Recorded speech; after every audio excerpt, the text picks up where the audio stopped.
Okay, so on the topic of books that I fixated over, the last painting triggered some memories, so for my third project, I decided to do the Warrior Cat books. And yes, I'll admit to being a cringy Warrior Cat kid, but I did a good job hiding it from others. And I think that this phase actually lasted longer than my Wings of Fire one. And I remember during one summer vacation, I read about 20 books in the series.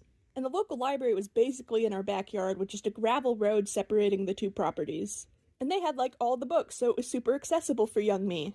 And I remember that during this time we weren't old enough to stay home alone, and so we were babysat by my grandma most of that summer. And I'm only realizing this now, but I tended to socially isolate myself even all the way back then when I thought it was just a recent thing. So while my grandma and twin brother would watch TV or play games, I would hide away in the back room and just read by myself. And here for the painting, I needed to decide where to put the trees, since that will help establish a perspective. I decided to put it behind the rocks so it looks like they're taller up on a mountain cave. And I remember when I started school that year, I tried to continue and finish the series. And I don't remember if I finished it or not, or if all the characters I was attached to just died. Because for a series about talking cats, it was surprisingly serious and somber. It's part of the reason I never mentioned or recommended it, because the idea of a bunch of cats killing each other kinda seemed unhinged. The books also had some fantasy elements, like some of the leader cats had 9 lives, and other cats could talk to spirits or ghosts. And the strongest mental image I still have about the books was a cat visiting a cave to talk to said spirits. I don't really remember why or what cat, but it doesn't really matter, because like the Wings of Fire painting, it's inspired by certain memories, so it doesn't have to be accurate.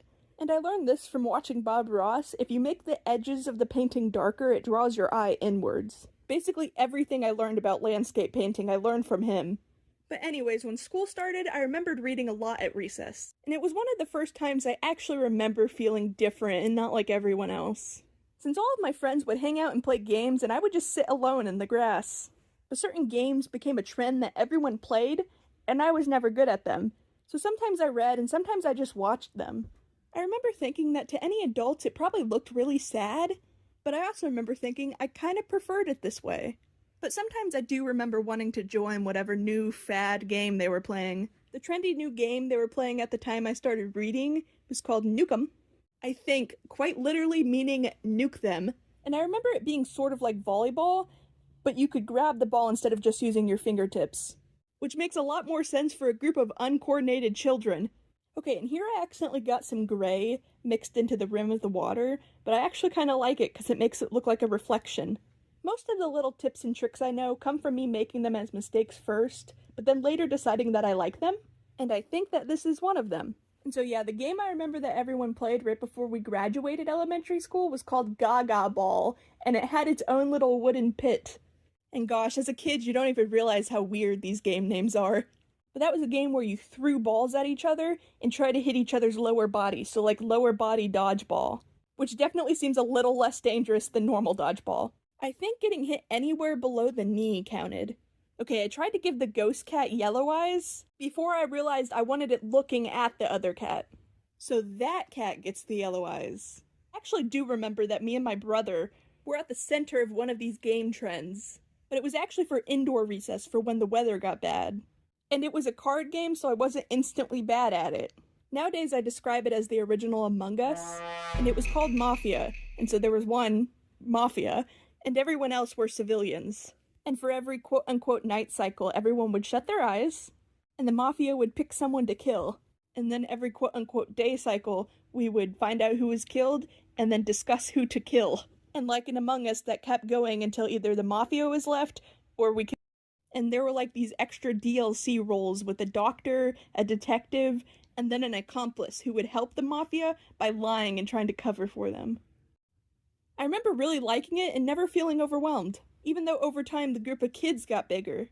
And I think that's because my brother kinda took the lead of the narrator, which was also a role you need because you need someone to see who people are pointing at during the night phases, since everyone else should have their eyes shut. But I remember showing some people how to play it in high school, although I kept it simple with just the Mafia and civilians. And for like a whole month I got a whole period to play games with people, because it was an online learning class and my school got hacked, so the internet was down. I kind of went off on a ramble there. But if I don't remember the last time I thought to read for fun, then I definitely don't remember the last time I thought about recess. And so to get back to the original point of the Warrior Cat books, it also really influenced my art style at the time. And I saw a joke online that you could tell who read these types of books by asking them to draw a cat. And yeah, I definitely drew in that art style. But it was also the first time that I tried any kind of art style. And that was also around the first time I tried any kind of art contest. And it was for a calendar for my dentist office, and the prize was 20 bucks.